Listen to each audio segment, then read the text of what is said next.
Assalamualaikum warahmatullahi wabarakatuh. Perkenalkan, nama saya Muhammad Arisdin Nuha. Saya di sini akan menyampaikan tentang sistem pemerintahan Indonesia setelah amandemen UUD 1945. Setelah amandemen, sistem pemerintahan tetap berdasarkan pada sistem republik presidensial. Namun terdapat beberapa perubahan dan penyesuaian dalam struktural dan mekanisme pemerintahan. Maka dari itu, saya akan sampaikan poin-poin penting tentang sistem pemerintahan Indonesia setelah amandemen UUD 1945. Yang pertama ada pembagian kekuasaan. Setelah amandemen, kekuasaan antara eksekutif, legislatif, dan yudikatif tetap ada seperti sebelumnya. Namun, amandemen UUD 1945 memberikan penekanan yang lebih kuat pada prinsip checks and balance, artinya saling mengawasi antara cabang-cabang pemerintahan ini. Nah, yang kedua ada pembagian kekuasaan eksekutif.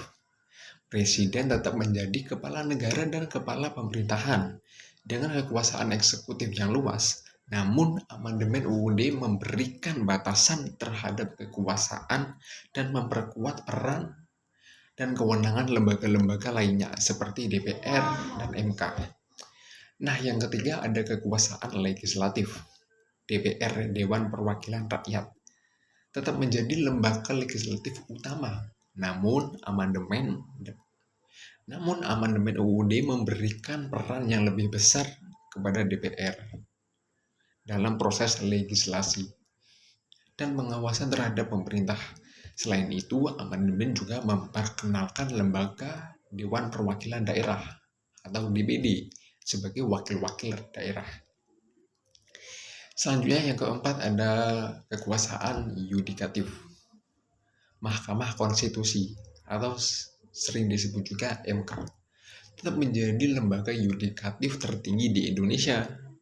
Setelah amandemen, MK diberikan kewenangan yang lebih besar dalam mengawasi konstitusi, undang-undang, dan konstitusi dalam memutuskan kedaulatan dan kompetensi antara lembaga-lembaga negara. Selanjutnya ada hak asasi manusia. Amandemen UUD 1945 juga memperkuat perlindungan hak asasi manusia di Indonesia. Penambahan pasal-pasal baru dalam amandemen ini menjamin hak-hak fundamental seperti kebebasan berpendapat, kebebasan beragama, hak atas pendidikan, dan hak-hak lainnya. Yang terakhir ada mekanisme amandemen. Nah, amandemen UUD juga memperkenalkan mekanisme amandemen yang lebih mudah sebelumnya. Amandemen UUD membutuhkan persetujuan dari MPR, Majelis Pemusyawaratan Rakyat. Namun setelah amandemen dapat dilakukan melalui proses perubahan konstitusi yang melibatkan DPR dan Presiden.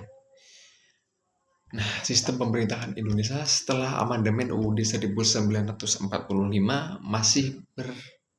masih berdasarkan pada prinsip-prinsip dasar demokrasi dan sistem republik presidensial, tetapi dengan penyesuaian dan peningkatan dalam pembagian kekuasaan dan perlindungan hak asasi manusia. Itulah yang dapat saya sampaikan mengenai sistem pemerintahan Indonesia setelah amandemen. Mohon maaf bila dari penjelasan saya ada salah kata. Saya mohon maaf. Terima kasih. Wassalamualaikum warahmatullahi wabarakatuh.